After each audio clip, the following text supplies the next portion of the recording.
না না, কোনো ফুল বা দামি কিছু নয়। আজকে বরকে প্রপোজ করেই ফেললাম আমার হাতের ঘুগনি দিয়ে। আমার বর শুধু নয়, আমার হাতের ঘুগনি যারাই খেয়েছেন তারাই খুব নাম করেন। তাই আমি ভাবলাম যে আমার সিক্রেট টিপস সহ আমার ঘুগনির রেসিপিটা আপনাদের সঙ্গে শেয়ার করি। তো হ্যালো এভরিওয়ান, সবাই কেমন আছেন? আশা করি সবাই ভালো আছেন আর আমার ভিডিওটা পুরোপুরি দেখবেন।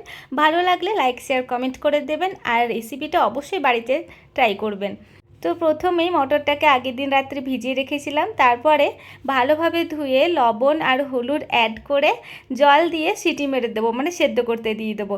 আর এইদিকে দেখুন পেঁয়াজ, ধনে পাতা কুচি, আদা কুচি আর টমেটো কুচি করে নিয়েছি। এদিকে আদা রসুনটা একটু থেতো করে নিচ্ছি, আপনারা ব্লেন্ডারে পেস্ট করে নিতে পারেন। এদিকে কড়াইয়ের মধ্যে সরষের তেল দিয়ে দেওয়ার পর দিয়ে দিলাম শুকনো লঙ্কা, তেজপাতা, কিছু সেকেন্ড পর দিয়ে দিলাম পেঁয়াজটা একটু কালার চেঞ্জ হয়ে আসার সময় দিয়ে দিলাম আদা রসুন পেস্ট।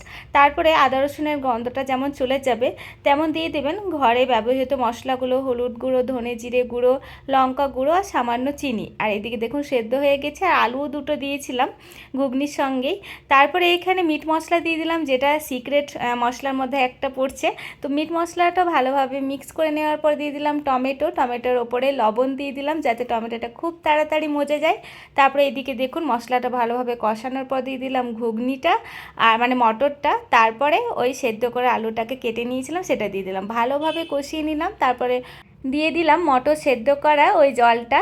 তারপরে এখানে হাফ কাপ জলে 1 চামচ মতো বেসনকে ঘুলে দিয়ে দিলাম। এটা হচ্ছে একটা টিপস যার জন্য ঘুগনিটা খেতেও তো দারুণ লাগবে, তার উপরে তার গ্রেভিটাও অনেকটা ঘন ঘন হবে। তো এইদিকে দেখুন তারপরে দিয়ে দিলাম, যখন ফুটে উঠলো তখন ধনে পাতা কুচি, কাঁচা লঙ্কা কুচি আর গরম মশলা গুঁড়ো দিয়ে কিছু মিনিট ফুটিয়ে নিলেই রেডি হয়ে যাবে একদম মজাদার এই ঘুগনিটা। ওর তো আসার সময় হয়ে গেছে, এবার চলুন খাওয়ানোর পালাতে রেডি করে নিই। ধনে পাতা, কাঁচা লঙ্কা আর পেঁয়াজ কুচি দিয়ে দিলাম আর চাট মশলা, বিট লবণ, অল্প একটু গোলমরিচ গুঁড়ো দিয়ে দিয়েছি আর লেবুর জুস তো আছেই সাথে।